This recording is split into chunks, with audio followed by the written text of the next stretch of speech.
Honor, pwede po bang makahiling ng opening statement po? Oh, Mr. Chair, the resource person Chair, wants to issue a statement. Bago ko po Please ako, proceed, Colonel Mendoza. maraming salamat po, Mr. Chair.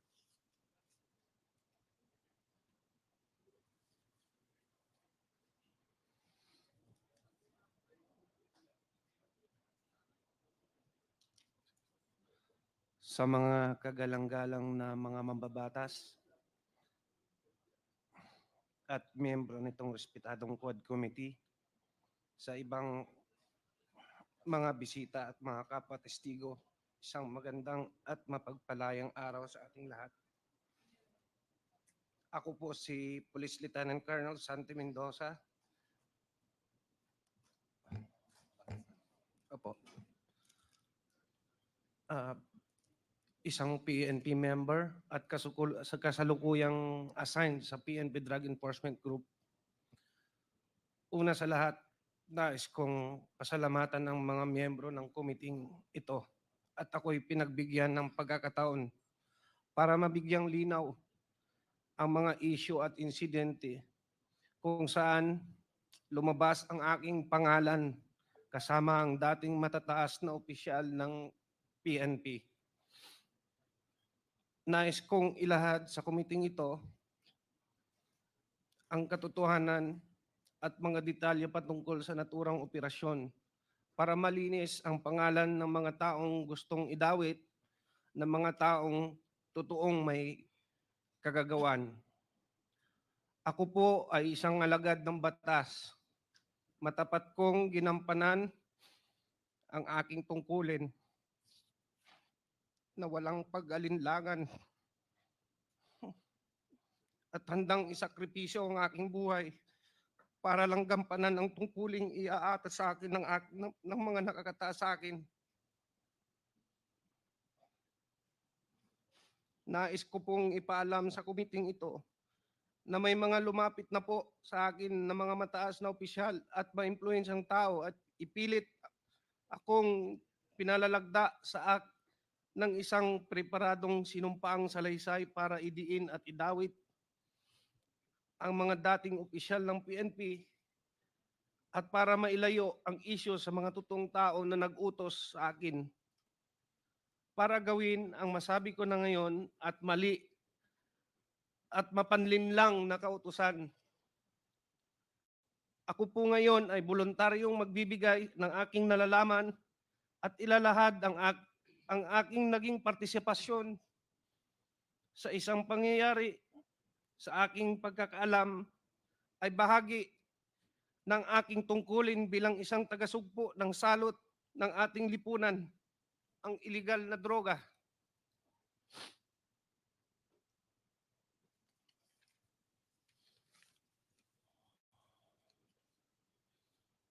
Ngunit ako po ay nalinlang at napaniwala ang ibinigay na tasking sa akin ay makakatulong laban sa droga. Subalit ito pala ay ginamit sa kasangkapan para sa pansariling interes at masamang layunin. Ang paghahayag kong ito ay maglalagay sa panganib hindi lamang sa aking buhay, kundi kasama din ng aking pamilya.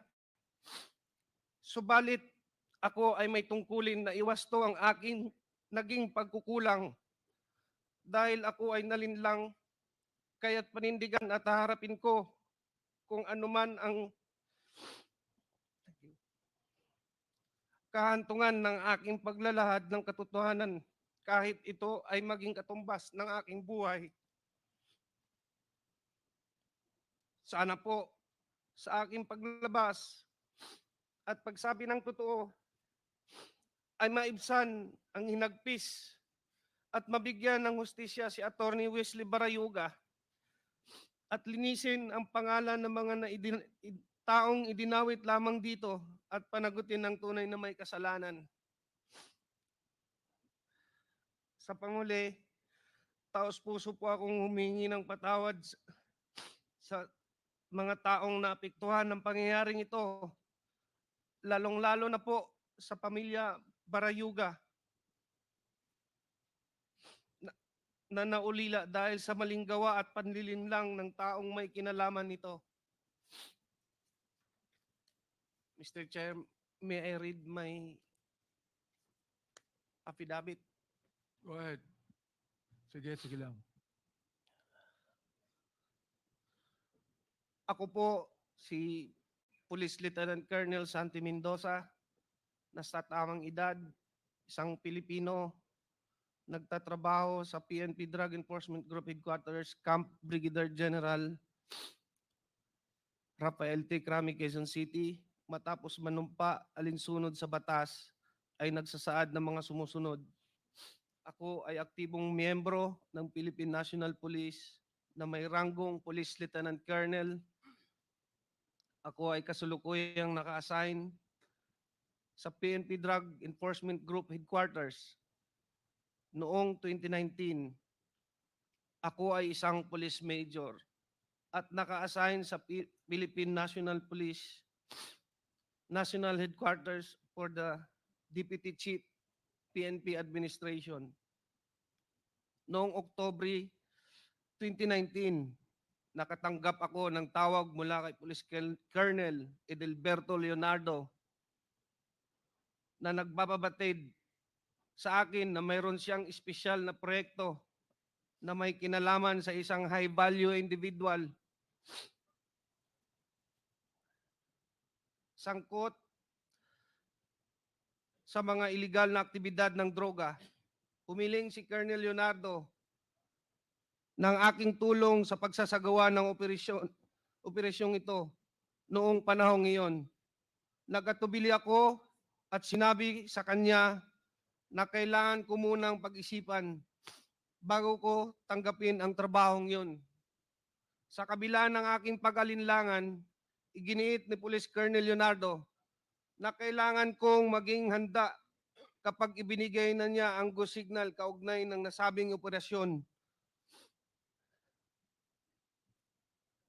Sinabi pa niya na ang pagsasagawa ng proyektong ito ang magdidikta sa direksyon ng aking karera bilang isang pulis. Noong Pebrero 2020, muling nag-follow up si Police Colonel Leonardo at nagbigay ng karagdagang detalye kabilang ang pangalan ng target na kanyang tinutukoy bilang isang Wesley Barayuga, na nalaman ko siya ay kalihim ng Philippine Charity Sweepstakes Office noong panahong iyon. Binigyan din niya ako ng sinopsis na naglalarawan sa umano'y pagkakasangkot nito sa iligal na droga. Matapos matanggap ang impormasyon, sinabi ko kay Sir Leonardo na dahil isang opisyal ng gobyerno ang target, mahalaga na magsagawa ako ng sarili kong verifikasyon. Ngunit sinabi niya na hindi na kinakailangan dahil ang utos ay mula kay GM Garma, dating Colonel Rowena Garma, na may personal na kaalaman tungkol sa mga iligal na aktibidad ng droga ni Wesley Barayuga.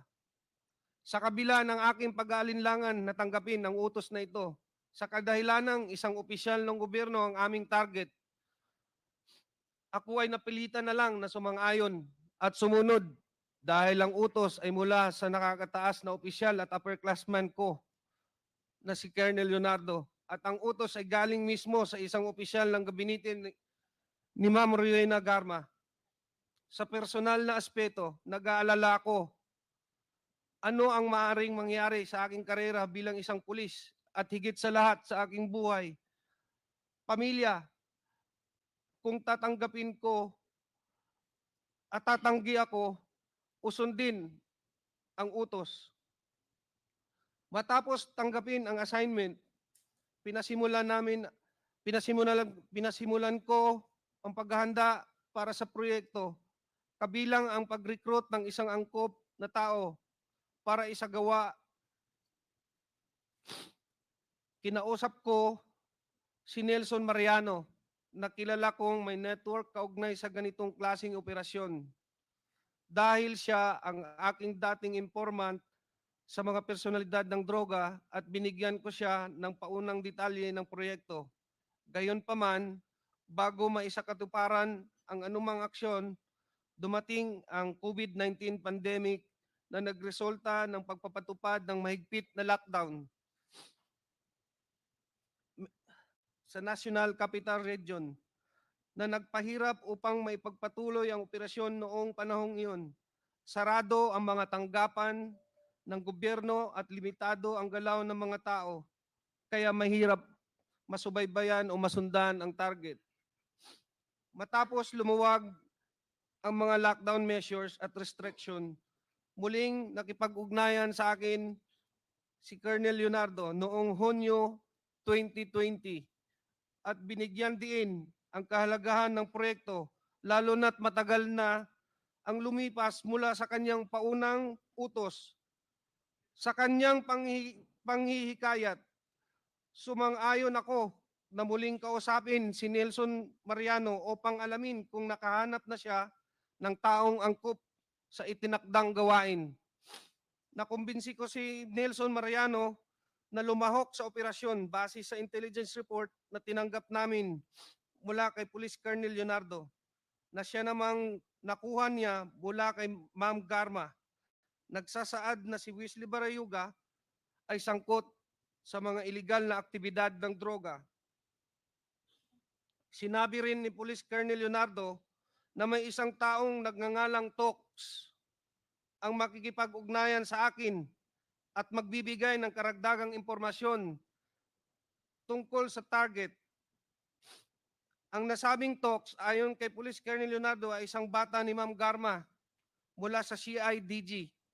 Matapos makatanggap ng tawag mula kay Tox, sinabi ko sa kanya mag-coordinate siya sa aking middleman na si Nelson Mariano na siyang magbibigay ng impormasyon sa designated hitman.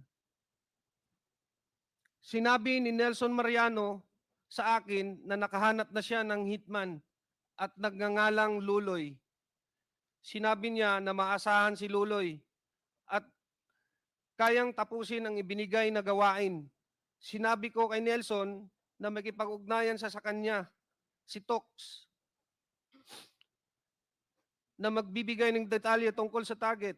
Pinayuhan ko siya na mag-ingat at magkita na lang kami muli pagkatapos ng proyekto upang ibigay ang bayad na manggagaling kay Police Colonel Leonardo. Noong Hulyo 30, 2020, muling tumawag si Colonel Leonardo at ipinaalam sa akin na ang target na si Wesley Barayuga ay nasa PCSO at maari na naming isagawa ang operasyon. Ipinadala niya sa akin ang larawan ni Wesley Barayuga habang ito ay nasa conference meeting sa loob ng PCSO. Sinabi ni Colonel Leonardo na ang larawan ni Wesley Barayuga ay kinuha at ipinadala sa kanya ni Ma'am Garma.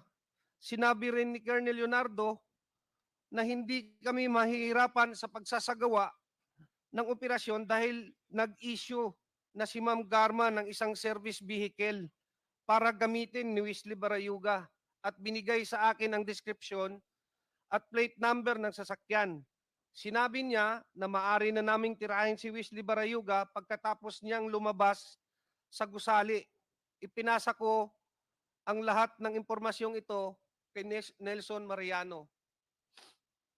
Matapos na matagumpay na naisagawa ang operasyon, ipinaalam sa akin ni Police Colonel Leonardo na si Ma'am Garma ay nagbigay ng 300,000 bilang kabayaran para sa aming trabaho. At ito ay iaabot ni Tox sa aking middleman na si Nelson Mariano. At nang magkita kami ni Nelson, inabot niya sa akin ng halagang 40,000 bilang aking bahagi sa kabayaran. Isiginagawa ko ang salaysay na ito upang patunayan ang katotohanan ng mga nabanggit na pangyayari kaugnay sa pagpatay kay Wesley Barayuga na isinagawa sa ilalim ng utos at direktiba nila Police Colonel Edelberto Leonardo at Ma'am Riena Garma. Bukod dito, ginawa ko ang pahayag na ito ng kusa. Walang anumang pamimilit, panggigipit o anumang uri ng kabayaran, salapi man o kahit anuman at para sa anumang legal na layunin na maaari nitong paggamitan. Bilang papatotoo, aking nilagdaan ang salaysay na ito noong September 25, 2024 sa lungsod ng Quezon. Congressman Pimentel, go ahead. Mr. Chair, can I proceed with my interpellation? Go ahead, go ahead. Sinabi na naman ni Colonel Mendoza dito sa sinumong Mr. Chairman. salaysay. Yes, with due respect, Congressman Pimentel, can you play the video, please, before you interpolate, Mr. Chairman?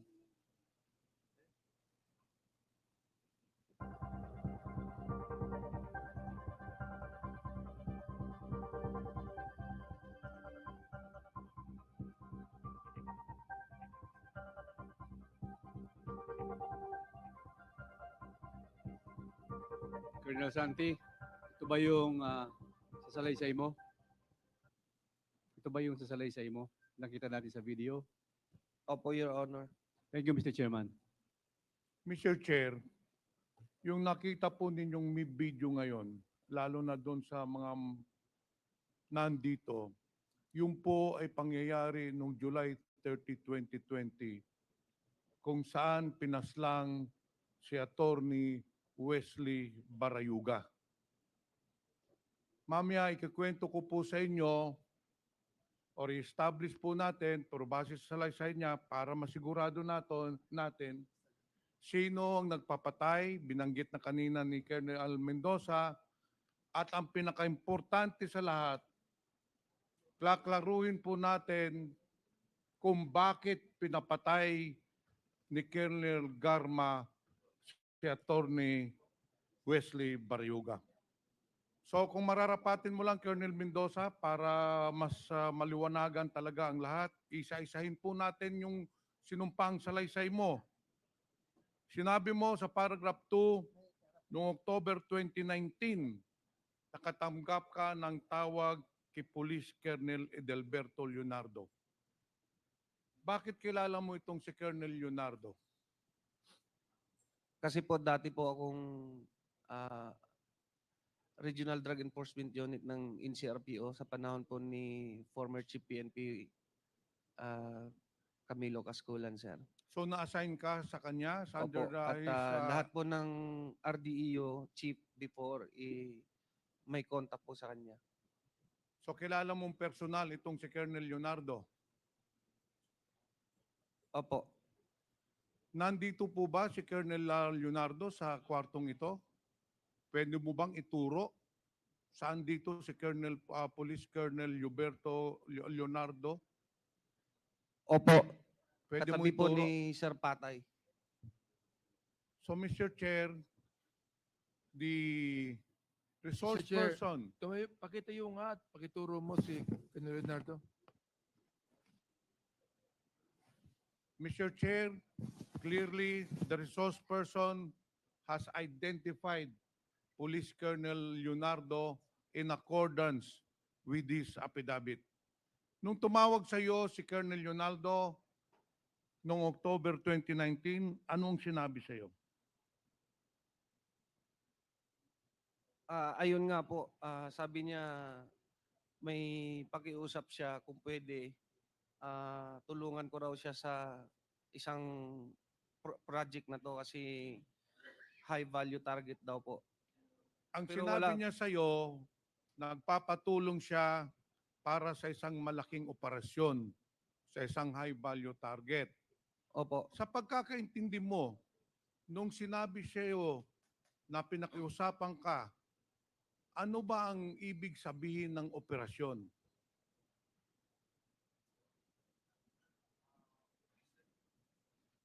Mr. Chair, sa pagkakaalam ko po, that was a time of war on drugs. So, it's a liquidation po.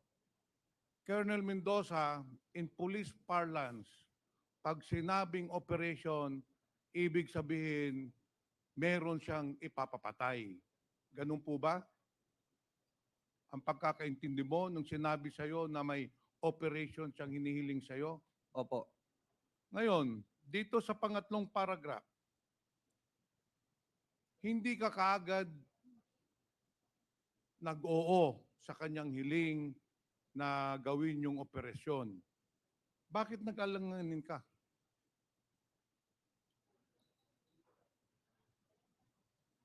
Sir, wala na po ako sa RDO kasi noon, sir eh. So hindi ko muna sumagot kay Colonel Leonardo na Opo, sir. gagawin mo. Pero nung Pebrero 2020, tumawag na naman si Colonel Leonardo sa iyo at nagbigay na ng karagdagang detalye. Anong detalye yun? Sir, nilagay po nila sa listahan si Sir Wesley Barayuga po. So, in short, Colonel Mendoza, sinasabi ni Colonel Leonardo na yung target ng operation ay walang iba si Attorney Wesley Barayuga. Opo. At nagbigay po sila ng synopsis tungkol sa activity ni Sir Wesley Barayuga daw sa Pero that is very clear, drug Mr. Chair, activities. na fabricated yon para maniwala ka. Kilala mo ba yung Wesley Barayuga? Anong time na yun po? Hindi pa po. Nung February 2020 po. Hindi ko siya, naririnig ko siya sa ano sir kasi secretary siya ng ano sir eh, ng PCSO sir. Mr. Chair, yung binabanggit po ni Colonel Mendoza na sa pag-uutos ni Colonel Leonardo, si Attorney Wesley Barayuga po, for the information of everyone, is a retired police general, PMA Matikas Class 83. He was the corporate board secretary of PCSO. He assumed his position on January 24, 2018 until his death on July 30, 2020. Nagpag-abot po sila ni Colonel Garma. Si Colonel Garma naman po ay July 15, 2019 na italaga sa PCSO hanggang June of 2022. Balikan po natin yung sinampang salaysay mo. Matapos ma-identify ni Colonel Leonardo na ang target ay si Wesley Barayuga, sinabi mo sa kanya na tinanggap mo na yung assignment, hindi ba? Nung pagtawag sa iyo, tinanggap mo na yung assignment Opo. na operatan, papatayin si Attorney Barayuga. Ngayon, anong sinagot mo sa kanya? Hindi Yes. ba sinabi mo sa Yes sir kanya, na lang po. hindi ba sinabi mo sa kanya na, Sir, magsa-surveillance ako, i-verify ko muna kung sino yung target. Hindi po ba? Opo. Okay. Kasi nga po government Dahil hindi mo kilala yung Wesley Barayuga. opo. Kaya sinabi mo kay Colonel Leonardo, Colonel, gagawa ko ng sarili kong investigasyon. Pero ang sagot sa iyo ni Colonel Leonardo, ang sinabi sa iyo, hindi mo na kailangan mag-verify o mag-imbestiga dahil bibigyan ka na lang ng profile at saka mga information ni ni General Manager Garma dahil siya ang nag-utos na ipapatay si si General Barayuga. Hindi po ba? Opo. Okay. Dito tayo sa paragraph 8. So inutusan ka na ni Colonel Leonardo na patayin si Wesley Barayuga, tinanggap mo na yung assignment, at nung tanggapin mong assignment, sinabihan ka na ni Colonel Leonardo na maghanda ka na para sa ating proyekto. Anong ginawa mong paghahanda?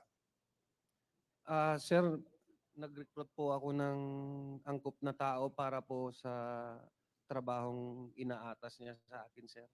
Para ma-comply ko po sa kanya. In short, Mr. Chair, si Colonel Mendoza naghanap na ng tao na gagawa nung pagpaslang kay General Barayuga. Hindi ba, Colonel Mendoza? Yes, Your Honor.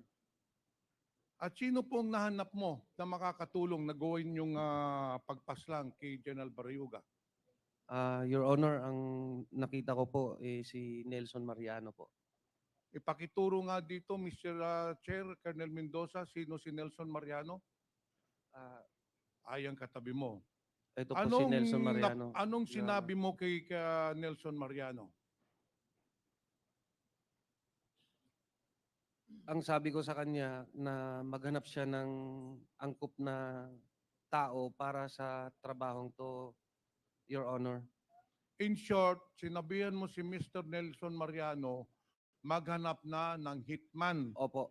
Maghanap na ng hitman na siya ang papatay kay General Barayuga. Hindi po ba? Opo, Your Honor. Bakit mo kilala itong si Nelson Mariano? Isa ko po siyang informant nung dati po sa nung nasa RDEO pa po ako ng NCRPO. Bakit Colonel Mendoza siya ang napili mong na maghanap ng hitman? Kasi po, sa pagkakalam ko siya yung may kapasidad at may network po sa ganitong larangan ng trabaho po. So sa pagkakaalam mo, si Nelson Mariano maraming kilala ng mga guns for hire, hindi po Opo, ba? opo. Ito ay nangyari nung lahat ng ito, yung pagpaplano, pag-contact kay Nelson Mariano, ay nangyari bago dumating ang COVID pandemic, hindi po ba? Opo. So ang nangyari, hindi natuloy yung proyekto. Hindi natuloy yung operation, nagantay kayo ng ilang buwan. Opo, Kasi Your Honor. nag-lockdown na nung pandemic, hindi po ba? Opo. Okay. Dito sa sinumpang salasay mo, sa paragraph 9, dahil lumipas na nga ang ilang buwan, hindi pa na-implement yung plano na patayin si General Barrioga, tumawag na naman po uli sa iyo si Colonel Leonardo at nakipag-ugnayan sa iyo. Hindi po ba? Tama po. At pagkatapos noon, tinawagan ka nung June 2020, hindi ba? Kasi yung unang tawag ni General o ni Colonel Leonardo, if I am not mistaken, was October 2019. Opo. Pangalawang tawag niya, February 2020. Nang pangatlong tawag na niya, yung June 2020 na, dahil minamadali ka na, dahil sinabi ni Colonel Leonardo, iniipit na siya ni GM Garma. Hindi po ba, Colonel Mendoza? Tama po, Your Honor.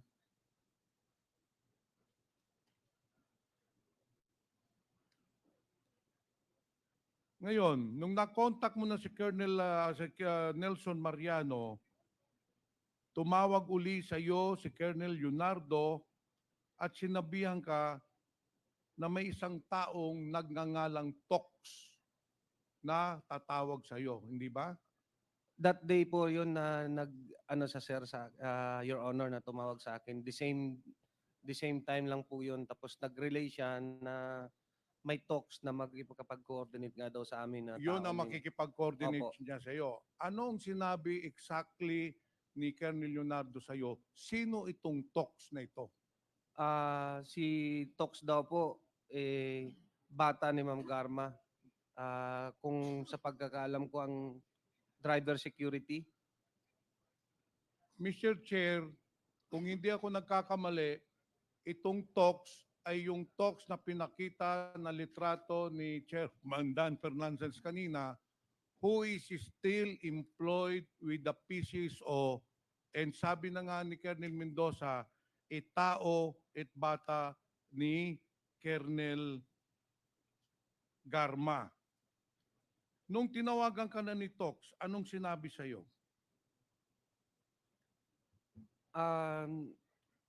Bali sinabihan ko lang po siya na mag-coordinate siya kay Nelson Mariano po kasi siya po yung So nung tumawag sa isa Tox, sinabi mo si Nelson Mariano na lang ang kausapin. opo. Pupunta po tayo doon mamaya.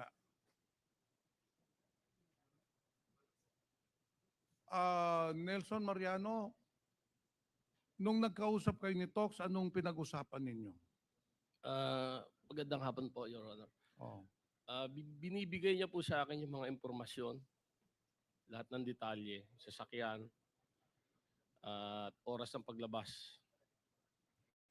ni General Barayuga. So in short, binigay sa iyo ni Colonel Leonardo lahat ng information, whereabouts ni General Barayuga. Ang nagbigay po si Tox. Si Tox Si na ang Tox po. nagbigay. Ngayon, sa paragraph 12, Colonel Mendoza, nagkausap kayo ni Nelson Mariano at sinabihan kang nakahanap na siya ng hitman. Ano ang pangalan ng hitman na nahanap niya? Ang sabi ni Nelson, alias Luloy daw po. Alias Loloy. Opo. Ano naman ang sinabi ni Colonel Leonardo sa iyo, magkanong ibabayad doon sa hitman na si Loloy? 300,000 daw po galing kay Ma'am Garma. So very clear na sinabi niya yung 300 piso na ibabayad kay Loloy na yun ang papatay kay kay General Barayuga ay manggagaling kay Colonel Garma. Yung po ba? Opo, Your Honor. Mr. Chair, the plan was set from the very beginning. Tumawag si Colonel Leonardo kay Colonel Mendoza, sinabihan siya na may operation, and then si Colonel Mendoza, kinontak naman si Nelson Mariano, and then itong si Nelson Mariano, kinontak naman yung Loloy na hitman, at saka nag-usap sila ni Tox na tao ni Colonel Garma. And then on July 30, 2020, nangyari na po yung pagpatay o pagpaslang kay General Barayuga, kung saan nakita po natin sa video, 2 beses na po pinalabas. Pagkatapos ng insidente, Colonel Mendoza, pagkatapos pagpaslang, ano na po ang sunod na nangyari? Sinong tumawag sa iyo? Tumawag ko sa akin si Sir Leonardo na may binibigay po daw na pabuya si Ma'am Garma. Tumawag sa iyo si Colonel Leonardo na sinasabing meron ng 300,000 pesos para ibayad dun sa hitman na nagpaslang kay General Barayuga. Yung po Opo. ba ang sinasabi nyo? Opo, Your Honor. So sinong tumanggap ng 300,000? Si Nelson Mariano po. Sinong nagbigay ng 300,000 sa iyo, Nelson? Si Tox po. Si Tox. Pagkatanggap mo ng 300,000 pesos, ano na ang ginawa ninyo doon sa 300,000 pesos? Tinago ko po yung 60, binigay ko kay Colonel Santi yung 40. Yung 200 binigay ko kay Loloy sa Santa Mesa. Itong si Tox, kung makikita ninyo, ay makikilala pa ba ninyo? Opo. Mr. Chair, since we already have the picture of this Tox, who is allegedly a person of interest, dahil ito ang nag-contact kay Nelson Mariano, nagbigay ng order na patayin si General Barayuga, at ito rin po ang nagbigay ng pera na 300,000 pesos. Mr. Chair, I just would like to point out that at the time that General Barayuga was killed, there was an ongoing investigation by NBI regarding the corruption in PSSO, most specifically in the operations of STL, Small Town Lottery. In fact, bago po siya napatay, itong si General Barayuga, according to NBI officer in charge, Eric Distor, General Barayuga was prepared with all the documents, and in fact, he was prepared to testify against the corruption and illegal practices in PCSO. Yun po ang motive bakit po pinatay si General Barayuga. Yung nakita po niyong pick up kanina na sinakyan ni General Barayuga was given by Colonel Ruina Garma to make sure na ma-identify po si General Barayuga. Kasi si General Barayuga, wala hong sasakyan yun. Kaya mahirap po i-surveillance dahil walang routinary procedure. Kaya binigyan po ni Colonel Garma ng bagong pick-up si General Barayuga. Yun kasi ang binigay na impormasyon niya kay Nelson Mariano. Pati ang plate number, description sa araw ng pagpaslang. The motive of the killing of General Barayuga was to stop General Barayuga from testifying against Colonel Garma. Yun po ang totoong nangyari, Mr. Chair. And that is why I would like to recommend to this committee, in the committee report, that we should file the necessary cases against those perpetrators when I cannot let justice not be served to the victims. Mr. Chair, Colonel Rudina Garma has been involved in the different killings all over the country.